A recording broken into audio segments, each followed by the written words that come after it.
ఈ విధంగా నరసింహస్వామి యొక్క ఆవిర్భావాన్ని మనం చూశాము.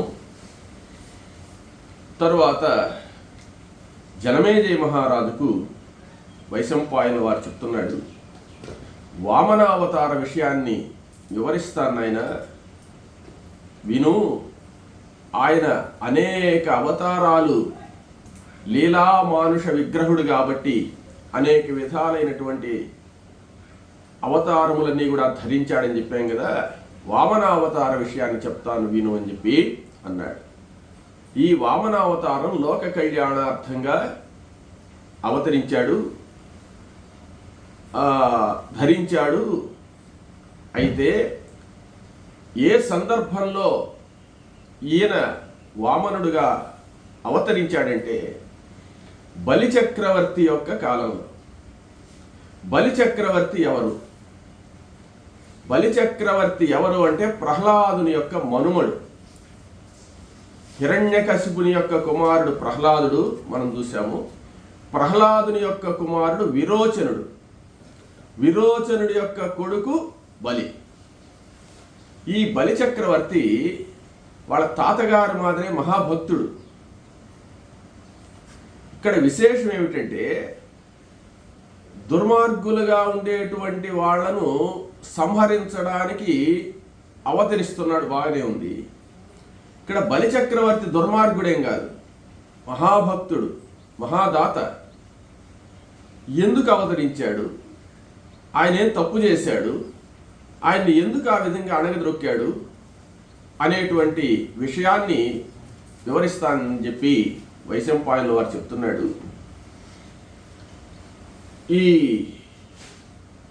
ఎందుకు 3 అడుగులే అడిగాడు? 4 అడుగులు అడగచ్చు కదా, 1 అడుగు అడగచ్చు కదా, 3 అడుగుల నేలను అడిగాడు అనమాట. ఏంది దీంట్లో విశేషం అంటే నాయన, ఈ అవతారంలో ఉండేటువంటి గొప్పతనం ఏమిటంటే మహాలక్ష్మీ సంపన్నుడైనటువంటి శ్రీమన్నారాయణమూర్తి ఏదో దారిద్ర్యంతో బాధపడేటట్టుగా బలిచక్రవర్తిని పోయి 3 అడుగులు అడుక్కునేది ఏమిటి? దేహి అని అడగాల్సిన పరిస్థితి ఎందుకు వచ్చింది ఆయనకు? ఏమిటి అంటే చెప్తున్నాను నేను. అయితే బలిచక్రవర్తిని 3 అడుగులు అడగడం కాదు, పుణ్యాత్ముడైనటువంటి బలిని ఎందుకు బంధించాడు అనేది కూడా ప్రశ్న. ఏం జరిగింది అసలు? కారణం ఏమిటంటే బలిచక్రవర్తి మహాబలపరాక్రమ సంపన్నుడు, గొప్ప దైవభక్తుడు.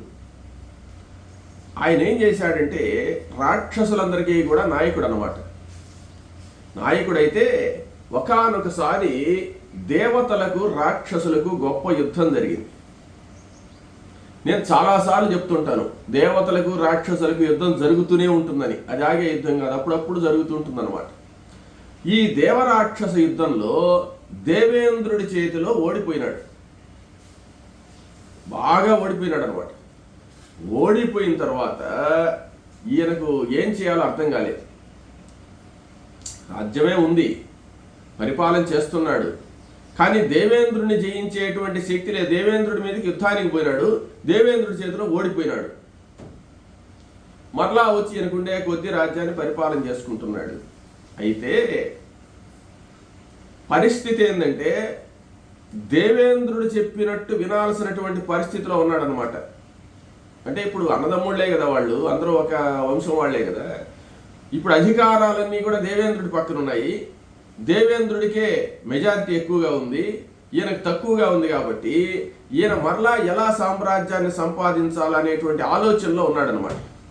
కానీ ప్రస్తుతం అయితే ఏం చేయలేడు, బాగా ఓడిపోయి ఉన్నాడు. అటువంటి పరిస్థితుల్లో ఆయన ఏం చేశాడంటే శుక్రాచార్యుల దగ్గర శిష్యుడిగా చేరాడు. శుక్రాచార్యుడు వాళ్ళ గురువే. ఎప్పుడైనా కూడా ఏదైనా సమస్య వచ్చినప్పుడు, ఏదైనా బాధలు కలిగినప్పుడు ఆత్మబుద్ధి సుఖం చేయవ గురుబుద్ధి విశేషత, గురువుని సలహా తీసుకోవాలి. దేవేంద్రుడి చేతిలో ఈ విధంగా నేను భంగపడ్డాను కదా, ఇప్పుడు ఏం చేయాలి, నాకు చాలా పరువు తక్కువగా ఉంది, అసలు మన పరిస్థితి బాగలేదు, దీనికి ఏమన్నా శాంతులు ఉన్నాయా, ఏమన్నా ఉన్నాయా అని చెప్పి నేరుగా పోయి అడిగితే చెప్పరు వాళ్ళు. కొన్ని రోజులు ఆయన దగ్గరకు పోయి సేవ చేశాడు అనమాట. సేవ చేసిన తర్వాత కొన్ని రోజులకు శుక్రాచార్యులకే దయ కలిగింది బలిచక్రవర్తి మీద. ఏం నాయనా నువ్వు చాలా బాధపడుతున్నావు, ఏం అడగలేదంటే, మహానుభావ నా మనసులో ఉండే బాధ మీకు తెలియంది కాదు, నేను దేవతల చేతిలో ఓడిపోయినాను కదా, ఎట్లా చేయాలా, మరలా మనం గొప్పవాళ్ళం అవ్వాలంటే ఏం చేయాలా అని చెప్పి అడిగాడు.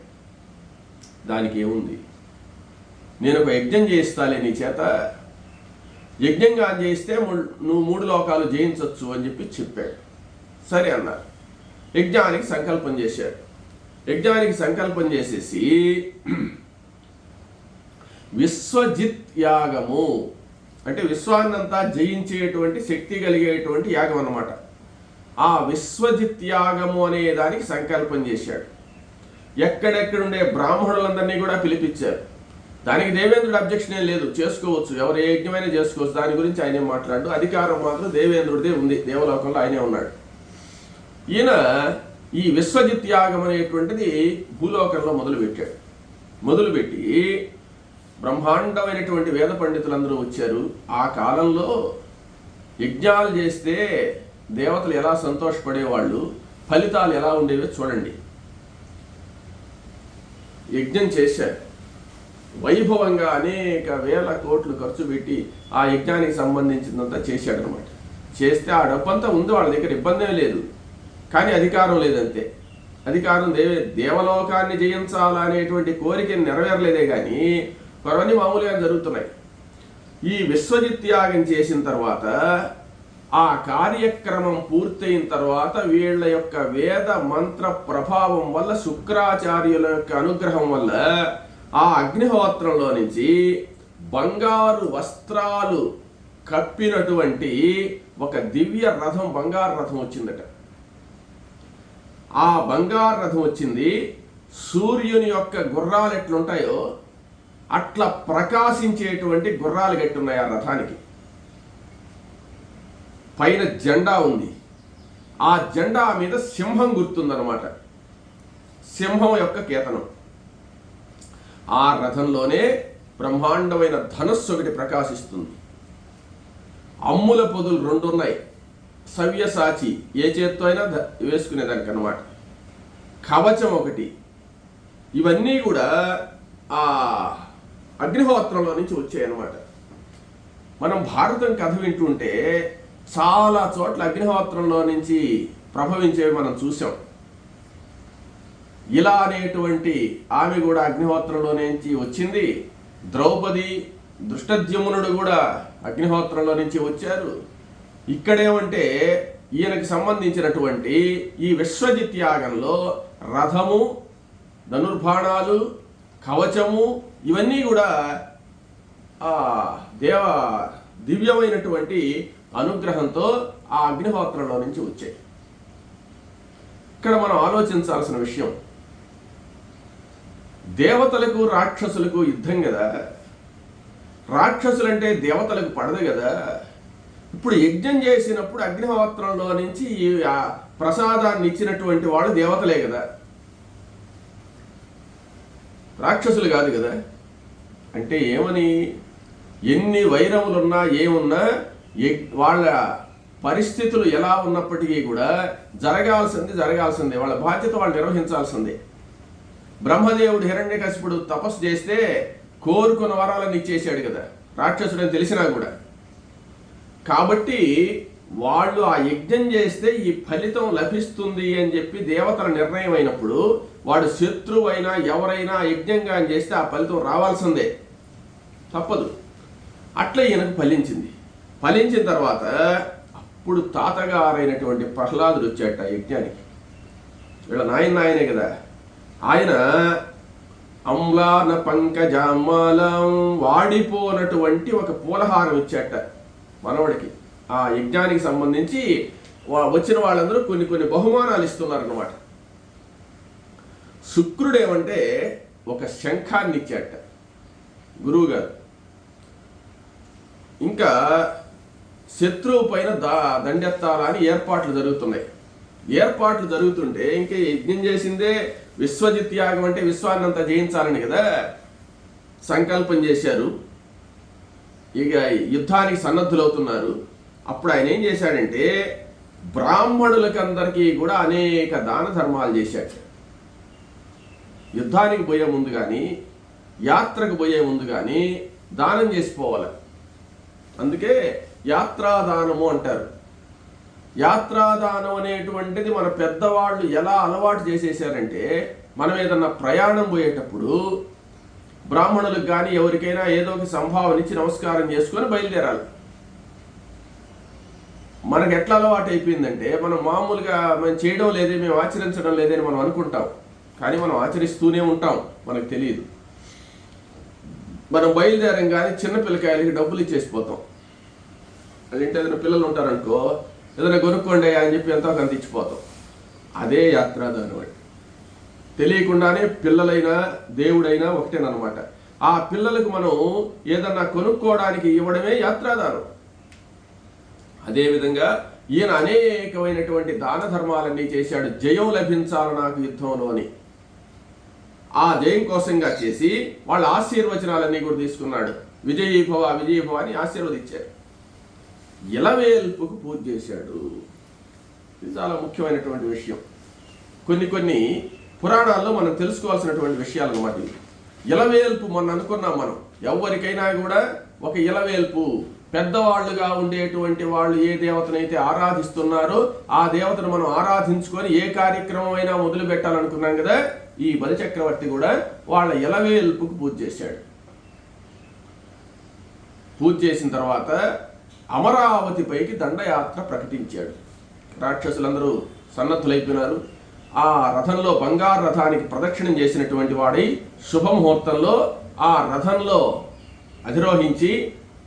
రథాన్ని అధిరోహించి శంఖాన్ని పూరించాడు. శుక్రాచార్యులు ఇచ్చినటువంటి శంఖాన్ని, వాళ్ళ తాతగారు ఇచ్చినటువంటి ఆ వాడిపోని మాలను ధరించాడు. ఈ కవచాన్ని ధరించాడు, ధనుర్బాణాలు ధరించి ఆ దేవదత్తమైనటువంటి అగ్నిహోత్రుడు ఇచ్చినటువంటి ఆ ఆయుధాలన్నీ కూడా ధరించి బయలుదేరాడు. ఎప్పుడైతే ఆయన బ్రహ్మాండంగా శంఖాన్ని పూరించి వస్తున్నాడో దేవేంద్రుడు యుద్ధం చేసే పరిస్థితిలో లేడు, భయపడిపోయినాడు. అంటే విశ్వజిత్ యాగం చేశాడనే విషయం ఆయనకు తెలుసు కదా. విశ్వజిత్ యాగం చేసి యుద్ధానికి బయలుదేరిన వాడి చేతిలో ఎటువంటి వాడైనా ఓడిపోతాడని కూడా ఆయనకు తెలుసు. అయ్యా, విశ్వజిత్ యాగం చేసి తీవ్రంగా వస్తున్నాడు ఈయన, ఇప్పుడు మనం ఏం చేయాలా అని చెప్పి ఆ దేవేంద్రుడు వెంటనే బృహస్పతి దగ్గరికి పోయినాడు. చూడండి, బలిచక్రవర్తి వాళ్ళ గురువు యొక్క అనుగ్రహంతో ఇవన్నీ సంపాదించి యుద్ధానికి బయలుదేరాడు. వెంటనే దేవేంద్రుడు ఏం చేయాలంటే బృహస్పతి వాళ్ళ దగ్గరికి పోయినాడు. పోయి, గురువర్య పరిస్థితి ఏంది, వాళ్ళు వచ్చేస్తున్నారు, మన అమరావతి మీదకి దండయాత్రకు వస్తున్నారు, ఏం చేద్దాం? ఇప్పుడు ఆయన అన్నాడు, ప్రస్తుతం అయితే నువ్వేం చేయలేవయ్యా. ఏమంటే బ్రాహ్మణులను గౌరవించున్నాడు బలిచక్రవర్తి. బ్రాహ్మణాశీర్వచన బలం చాలా గట్టిగా ఉంది. ఆ బ్రాహ్మణాశీర్వచన బలం ఉండేటువంటి వాళ్ళు ఎవరు ఏం చేయలేరు. అందులో భృగు వంశస్థులు అంటే శుక్రాచార్యులు మొదలైనటువంటి వాళ్ళందరూ కూడా బాగా గట్టిగా దృఢంగా ఉండి మంచి యజ్ఞం చేయించి బాగా ఆశీర్వదించి దైవబలం మంత్రబలాన్ని ఉపయోగించి ఆయన మంచి శక్తివంతుడిని చేశారు బలిచక్రవర్తిని. నువ్వు ఖచ్చితంగా ఓడిపోతావు, అందులో సందేహం లేదు. కాబట్టి నువ్వు ఎక్కడికైనా వెళ్ళిపోండి, దేవతలందరూ తలదాచుకోండి, ఈ రూపాలు కాకుండా వేరే రూపాల్లో మారిపోండి, ఇటుగా నుండి మిమ్మల్ని ఏదో ఒకటి చేస్తారు. కాబట్టి మీరు వాళ్ళకి కనపడకుండా వెళ్ళిపోవడం మంచిది కొంతకాలము. ఈ బ్రాహ్మణులను చాలా గౌరవించాడు కాబట్టి బలం వచ్చింది, ఇప్పుడు అధికారం వస్తున్నది కాబట్టి బ్రాహ్మణులను కూడా అవమానిస్తాడు. ఇంకా అంత అధికారం వచ్చిన తర్వాత అంత అభిమానాలు ఉండవు. అప్పుడు ఆ పుణ్యం తరిగిపోతుంది.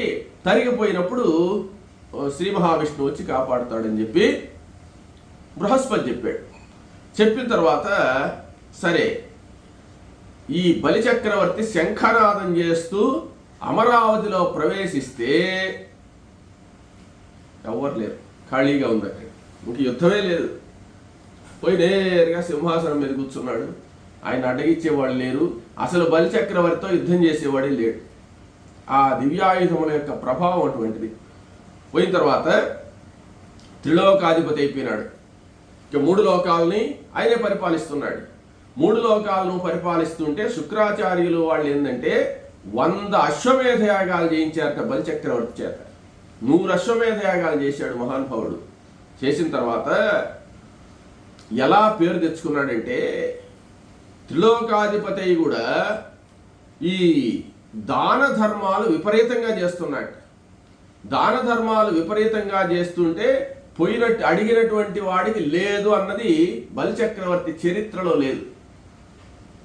అందుకే కృతయుగే బలిర్దాత, ఇది కృతయుగంలో జరిగిందనమాట. కృతయుగే బలిర్దాత త్రేతాయాం రఘునందన ద్వాపరే సూర్యపుత్రశ్చ. ఆ యుగానికి ఆ కృతయుగంలో ఇంకా ఎంతమంది పుట్టినా ఎంతమంది చేసినా బలిచక్రవర్తికే పేరు వచ్చిందనమాట. దానవీరుడు అనేటువంటి పేరు వచ్చింది ఆయన. ఆ విధంగా దానం చేసిన వాళ్ళే. త్రేతాయాం రఘునందన, త్రేతాయుగంలో రాముల వారితో సమానంగా చేసిన వాళ్ళే. ద్వాపరే సూర్యపుత్రశ్చ, ద్వాపర యుగంలో సూర్యపుత్రుడైనటువంటి కర్ణుడు. ఎంతమంది పేర్లు వచ్చినా కర్ణుడు దుర్మార్గుడన్నా దుష్ట చతుష్టయమన్నా ఏమన్నా దానంలో మాత్రం కర్ణుడిని మించిన వాడు లేడు అని అనిపించుకున్నాడు ఆయన యుగంలో. కలియుగంలో ఎవరయ్యా దాత అంటే నహిర్దాత, అసలు దాతే లేడు కలియుగంలో. ఏందయ్యా మేము అది కట్టించామే, ఆ దేవాలయం కట్టించాము, లేకపోతే ఆ బడి కట్టించాము, లేకపోతే వాళ్ళకి సహాయం చేసాము, ఇదంతా చేసాము, ఇదంతా కూడా దాతలం కదా మేమంటే దాతలని చెప్పి మామూలుగా మనం ఆ పేర్లు వేసుకుంటారనమాట. ఆ పేర్లు వేసుకోకుండా చేయాలి దానం అంటే అర్థమేమని, నువ్వు దానం చేసేది పేరు కోసం చేస్తున్నావే కానీ మనస్ఫూర్తిగా ఇయ్యాలని లేదనమాట. అంటే దానానికి ప్రతిఫలం ఆశించకూడదు. ప్రతిఫలం ఆశిస్తున్నావంటే ఎవరన్నా పెద్దవాళ్ళు వచ్చి అడిగితే ఓహో ఇక్కడ కానిస్తే మనకు మంచి పేరు వస్తుంది, మన పేరు శాశ్వతంగా నిలబడుతుంది అనే ఉద్దేశంతో చేసేటువంటి దానాలే కానీ ఈ కర్ణుడు కానీ బలిచక్రవర్తి కానీ వీళ్ళు వాటిని ఆశించిన వాళ్ళు కాదు. ఏదైనా సరే విపరీతంగా దానం చేసేవాళ్ళు అనమాట. కాబట్టి ఇప్పుడు చూడండి, దానం చేయాలి అని అనుకుంటే ఇప్పుడు మన రాజులు కూడా ఉన్నారు కదా. అప్పుడు బలిచక్రవర్తి అంటే రాజు, కర్ణుడు అంటే రాజు, వాళ్ళు దానాలు చేశారు. మన రాజులు కూడా చేయాలి కదా. మన రాజులు చెయ్యాలి దానాలంటే ఇప్పుడు బ్రాహ్మణులందరికీ దానం ఇచ్చాడు అని చెప్పామే కానీ ఏ బ్రాహ్మణుడికి ఎంత ఇచ్చాడో చెప్పలే అక్కడ. అవి అనవసరం వాళ్ళకి. కానీ ఇప్పుడు కానీ ఒకరికి దానం చేస్తే దాన్ని అన్ని టీవీల్లో చెప్తారనమాట. ఏమంటే పలానా ఆయన ఈ కుటుంబానికి ఒక 50,000 ధర్మం చేశాడు, ఆయన వల్ల వీళ్ళందరూ బాగున్నారు, తర్వాత వాళ్ళ పేరు వాళ్ళ అడ్రస్సు అన్నీ ఉంటాయన్నమాట. ఒక ఆయన ఒక దేవాలయంలో ఫ్యాన్లు వేయించాట. ఒక దాత ఎందుకు వేయించాడు ఫ్యాన్లు? అందరూ వచ్చి కూర్చుంటే చల్లగా హాయిగా భజనలు చేసుకునేటప్పుడు బాగుంటున్నాయి. ఆ హాల్ నిండా వచ్చి జనాలు కూర్చున్నారు. కూర్చున్న పాటే ఈ ఫ్యాన్లు దానం ఇచ్చిన ఆయన కూడా వచ్చాడు అనమాట. వచ్చి ఫ్యాన్లు ఆపండి అని చెప్పాడు. వీళ్ళు ఉడికిపోతుంటే ఫ్యాన్లన్నీ ఆపేసిండి అన్నట్ట. ఎందుకు అని అంటే ఫ్యాను రెక్కల మీద ఆయన పేరు రాసి ఉంది. ఫ్యాన్ తిరిగేటప్పుడు పేరు కనపడదు కదా. ఫ్యాన్ ఆపేస్తే అందరూ చూస్తే ఆ రెక్కల మీద ఆయన పేరు కనపడుతుంది అనమాట. ఫ్యాను వేసింది దేనికి? వీళ్ళకి గాలి రావడానికి. కానీ వీళ్ళకి గాలి వచ్చేటప్పుడు వేస్తే ఆయన పేరు కనపడడంలే. అటువంటి దానాలను దానం అంటారు. కొంతమంది దేవాలయాల ద్వారబంధ్రాల మీదనే వాళ్ళ పేర్లు ఉంటాయన్నమాట. ఇప్పుడు చూడండి, పలాని వారి యొక్క దేవాలయం, లక్ష్మీ నృసింహస్వామి దేవాలయం, మహాలక్ష్మి దేవాలయం, ఏదో శివాలయం, అవి ఉండాలి ద్వారం మీద. లేకపోతే దేవుడికి సంబంధించిన శ్లోకాలు ఉండాలి, అవి ఉండవు. కీర్తిశేషులు, పలాని వారి జ్ఞాపకార్థం విరాళం అని ఉంటుందన్నమాట. అవి చదివి దండం పెట్టుకోవాలి మనం. అవి అసలు వేయకూడదు. వెయ్యొచ్చు.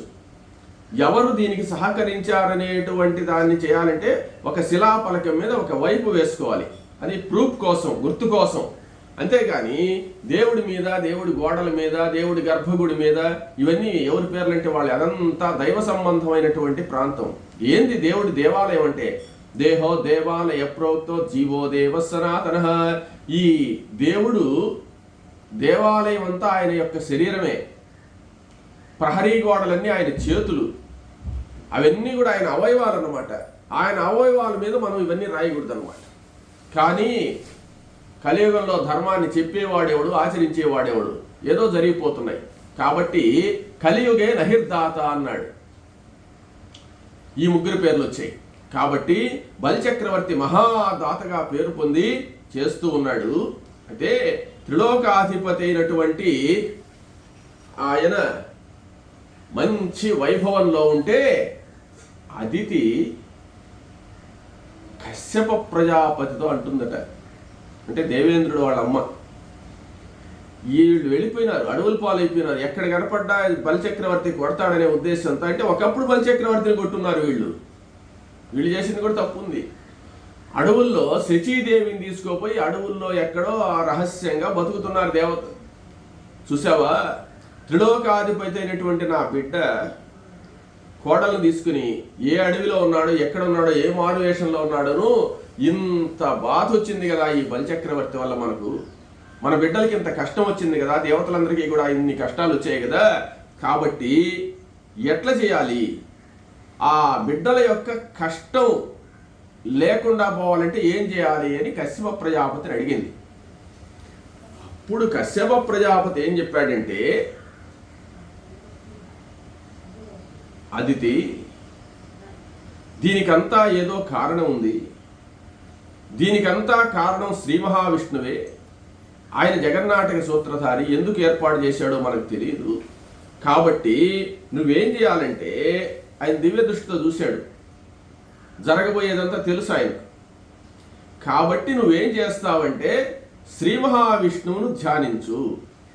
శ్రీ మహావిష్ణువును ధ్యానించాలంటే, ఆయన త్వరగా నిన్ను అనుగ్రహించాలంటే ఒక వ్రతం ఉంది అన్నాడు. ఆ వ్రతాన్ని కానీ నువ్వు నియమనిష్టలతో కానీ ఆచరిస్తే శ్రీ మహావిష్ణువు అనుగ్రహం వల్ల నీ కోరిక తీరుతుంది అన్నాడు.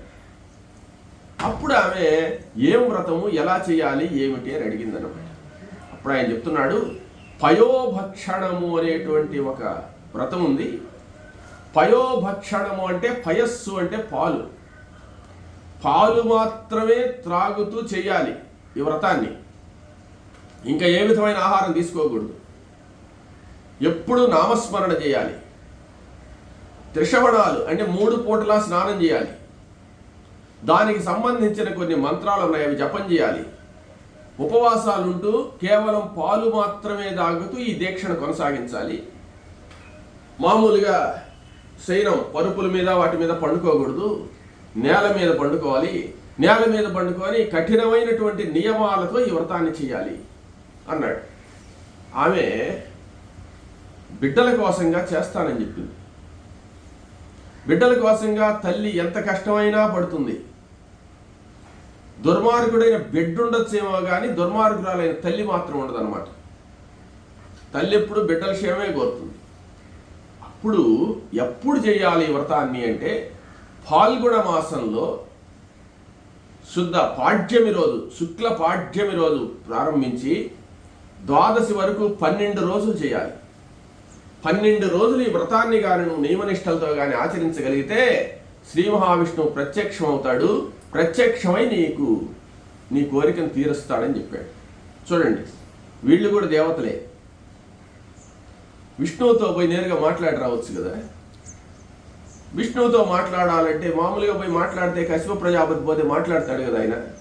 కానీ ఈ వ్రతం చేయాలన్నా ఆయన ప్రత్యక్షం అయ్యేది ఏంటంటే, ఎటువంటి సందర్భంలో దేవతలు అయినా ఎవరైనా అంత సులభంగా దర్శనం కాదు. ఇప్పుడు మనల్ని పరిపాలించేటువంటి ప్రధానమంత్రితో మనం మాట్లాడాలంటే నేరుగా పోయి మాట్లాడదు కదా. వాళ్ళ అధికారాలు అటువంటివి. కాబట్టి వాళ్ళ దగ్గరికి పోవాలంటే కొంత సమయం పడుతుంది, కొంత దాన్ని అనుసరించి పోవాలి మనం. అదేవిధంగా శ్రీ మహావిష్ణువు ఏం చెప్పున్నాడంటే, ఈ పయోభక్షణ వ్రతాన్ని ఎవరైతే ఆచరిస్తారో వాళ్ళు ఆచరించిన వాళ్ళకి నేను దర్శనం ఇస్తానని చెప్పున్నాడు. అది కశ్యప ప్రజాపతికి తెలుసు. కాబట్టి వైకుంఠానికి భగవంతుడిని వెతుక్కుంటూ పోవాల్సిన అవసరం లే, ఈ వ్రతంగా అని చేస్తే మన ఇంటికే వస్తాడు ఆయన అని చెప్పాడు. చెప్పేటోటికి ఆమె సరేనని చెప్పి ఫాల్గుణ మాసం వచ్చింది. ఫాల్గుణ మాసంలో శుక్లపక్షంలో పాడ్యమి రోజు ఈ పయోభక్షణ వ్రతాన్ని ప్రారంభించింది. పయోభక్షణ వ్రతాన్ని ప్రారంభించి ఆమె పాలు మాత్రమే ఆహారంగా స్వీకరిస్తూ తీక్షణమైనటువంటి తపస్సు చేస్తూ ఆ ఉపవాసాలతో ఆ వ్రతాన్ని ఆ ద్వాదశి వరకు పూర్తి చేసింది. ద్వాదశి వరకు పూర్తి చేసేటోటికి ద్వాదశి రోజు శ్రీ మహావిష్ణువు ఆమెకు ప్రత్యక్షమైనాడు. శంఖ చక్ర గదాపాణిగా ఆ శ్రీమన్నారాయణమూర్తి ఎప్పుడైతే ప్రత్యక్షమైనాడో ఆమె ఆనందంతో అశ్రునయనాలతో ఆ యొక్క శ్రీ మహావిష్ణువుని దర్శించి అనేక విధాలుగా ఆయన స్తోత్రం చేసి తన కడుపులో ఉండేటువంటి బాధంతా కూడా శ్రీ మహావిష్ణువుతో చెప్పుకుందనమాట. నా బిడ్డలు ఇలా అన్యాయం అయిపోయినారు, నా బిడ్డలు ఎందుకు కాకుండా పోయినారు, నా బిడ్డలు అడవుల పాలైపోయినారు, దిక్కులేని వారైపోయినారు, నా బిడ్డలను కాపాడు మహాదేవ అని చెప్పి ఆ శ్రీ మహావిష్ణువును అనేక విధాలుగా ప్రార్థించింది. ప్రార్థించిన తర్వాత ఆయన ఏమంటే, తల్లి నువ్వేమి ఆలోచించాల్సిన అవసరం లేదు, నీ కష్టాలన్నీ నేను తీరుస్తాను, నీ గర్భవాసంలోనే నీకు బిడ్డగా పుడతాను నేను. నా బిడ్డలందరికీ కష్టాలు వచ్చాయి, నా బిడ్డలు నానా బాధలు పడుతున్నారన్నావు కదా, నేనే నీకు బిడ్డగా పుడతాను, పుట్టి నీకు ఇంతకు ముందు పుట్టిన బిడ్డలందరి యొక్క కష్టాలు తీరుస్తాను, అందరినీ కూడా సుఖవంతుల్ని చేస్తానని చెప్పి ఆ శ్రీ మహావిష్ణువు ఆమెకు వరం ఇచ్చి అదృశ్యమైపోయినాడు. అదృశ్యమైపోయిన తర్వాత ఈమెం చేసిందంటే భర్తను సేవించడం మొదలుపెట్టింది. ఆ కశ్యప ప్రజాపతిని మనసా వాచా కర్మణ సేవిస్తూ ఉంది. కొన్ని రోజులకు ఆమెకు గర్భం వచ్చింది. గర్భం వచ్చిన తర్వాత ఒక శుభముహూర్తంలో ఆ అదితి యొక్క గర్భంలో శ్రీ మహావిష్ణువు సూక్ష్మ రూపంలో ప్రవేశించాడు. ప్రవేశించిన తర్వాత ఆమె గర్భంలో శ్రీ మహావిష్ణువు ఎప్పుడైతే ప్రవేశించాడో బ్రహ్మాది దేవతలందరూ కూడా ఆ గర్భంలో ఉండేటువంటి శ్రీ మహావిష్ణువు స్తుతించడం మొదలుపెట్టారు. ఆయన పుట్టినపాటి కాదు, గర్భంలో ఉన్నప్పుడే ఆ స్తుతిస్తున్నారట. స్తుతిస్తూ ఉంటే ఈ విధంగా ఆమె గర్భం ధరించింది, నెలలు నిండాయి, పుట్టేటువంటి సమయం వచ్చింది. ఆ సమయం ఎప్పుడంటే శ్రావణ మాసంలో ద్వాదశి రోజు, ఈయన దర్శనమిచ్చింది కూడా ద్వాదశే కదా, ద్వాదశి రోజు శ్రవణ నక్షత్రంతో కూడినటువంటి అభిజిత్ సమయంలో, అభిజిత్ లగ్నం అంటే 11 నుంచి 12 మధ్య సూర్యుడు నడినెత్తిన ప్రకాశిస్తూ ఉండగా గ్రహాలు, నక్షత్రాలు, చంద్రుడు అన్ని ఉచ్చస్థానంలో ఉండేటువంటి సమయంలో మహానుభావుడు ఆ శ్రీ మహావిష్ణువు ఆమె యొక్క గర్భంలో నుంచి పుట్టాడు. పుట్టినప్పుడు ఎలా ఉన్నాడో తెలుసా? చతుర్బాహుడు, 4 భుజాలు ఉన్నాయి. చిన్న పిల్లవాడే, ముచ్చటగా ఉన్నాడు. 4 భుజాలు, శంఖము, చక్రము, గద, పద్మము ధరించున్నాడు. గోరోజనం వంటి రంగులో ఉన్నాడు. తర్వాత మకర కుండలాలు ధరించున్నాడు. రొమ్ముపై శ్రీవత్సం పుట్టుమచ్చ ప్రకాశిస్తూ ఉంది. వనమాల వేసుకుని ఉన్నాడు.